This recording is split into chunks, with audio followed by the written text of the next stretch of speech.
Hello friends, welcome back to my new video guys and my YouTube channel guys. Today guys we are going to talk about how to disable developer mode option. Means guys you want to off your developer mode option. So guys how can you turn off in this video friends? I am going to show you friends. So first of all guys open your phone setting to off your developer mode option means disable. Then guys scroll it. Guys you can see this type of setting in your Tecno phone. So what will you have to do to disable guys your developer mode option guys? Guys you will have to click on guys your system setting. So friends you can see guys your developer mode option here, last one setting. So is tap here guys, you can see is on, so you want to disable, so you can disable from here. Right side you can see this icon guys, tap here.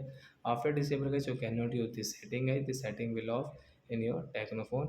And guys you can see this option will remove from here. So I hope friends you have understood how to disable developer mode option in a Tecno phone. So that's it guys, thanks for watching the video friends. We will meet on next video with new topic. Before going guys, please go and like the video, subscribe the channel. Bye bye friends.